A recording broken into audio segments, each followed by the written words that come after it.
NH Supreme Court hears case on whether Keep New England White banner constitutes free speech. Attorneys for a group of people in New England told a New Hampshire court judge that their client's free speech was violated when they were hit with civil rights charges for hanging a banner that read, "Keep New England White," on a highway overpass from NHPR. The group did not have a permit to hang the banner and removed it shortly after law enforcement officers arrived. Months later, the Attorney General's office filed civil rights charges against NSC 131 and Christopher Hood, the group's purported leader, contending they trespassed onto public property and were motivated to do so by racial animus. A lower court judge dismissed the case, ruling that the Attorney General's office was using an overly broad interpretation of the trespassing law,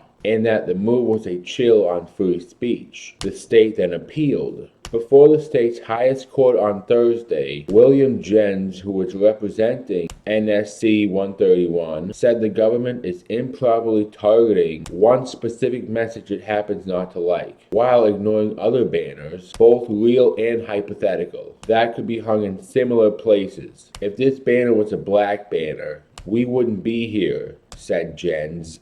If it said support our troops, we probably wouldn't be here. If it said Black Lives Matter, we wouldn't be here, because this gives way to all sorts of selective enforcement. Sean Locke said this, well, he oversees the Attorney General's Civil Rights Unit. This case is not about freedom of speech. Neither freedom of speech nor any other principles of law authorizes the defendants to intentionally affix these banners to government-owned property without some prior authorization. Here's the thing. You have to imagine how black spectators would view a case like this. Imagine us watching a bunch of white people trivialize the white supremacist message written on a banner while they haggle over whether or not it's protected speech, and whether or not the defendants were trespassing when they hung it. We just don't want a precedent set that would allow for the return of whites only, or no colors allowed, signs placed over establishment white people who would be completely unaffected by these messages. Argue about what the Constitution says and whether the government is being racist against racists for charging them over blatantly racist acts. So, are you familiar with Joe Biden?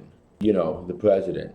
Are you familiar with the executive action he made or authorized, whatever you want to say? He set the limit of illegal aliens to 2,500 a day. Once that's reached, they can't come in anymore until the day is done. And then the cap resets for 2,500 for the next day, and so on and so forth. Now, with that being said, I looked up on Quora.com, what's Make America Mexico again? This would be referring to the land that is now part of the U.S. that used to belong to Mexico. Much of the southern states that used to belong to Mexico were either purchased from Mexico, taken from Mexico after war, or in the case of Texas, became independent of Mexico and then joined the U.S. That's another example of a sign. That's another example of a banner. If the banner said Make America Mexico again, they wouldn't be in the courtroom either. Or in that situation where, being charged with a civil rights violation or whatever. Another example of a banner that would be allowed is love is love, age is just a number, in reference to the Snapchat filter that allowed you to look whatever age you wanted to, whether that be, looking like a child or whatever. So it literally just boils down to a message that the government doesn't like.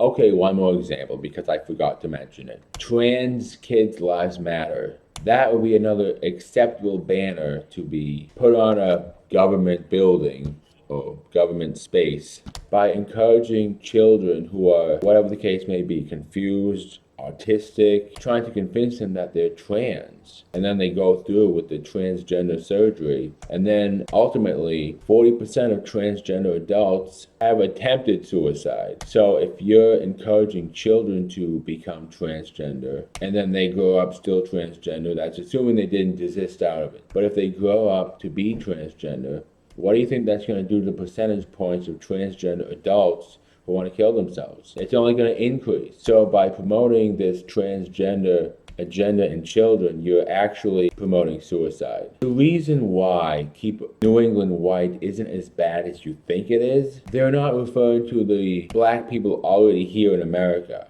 They're referring to the third world illegal foreigners who do not belong here. We do not want them continuing to keep on coming here day after day after day, week after week, and so on. If they were to list every ethnicity that they don't want in the country, are they even going to find a banner big enough for all of that? And I know I've been through this before. Well, if they're referring to that, why not just say keep America non-foreigner, have another sign like that? Because this generates a shock.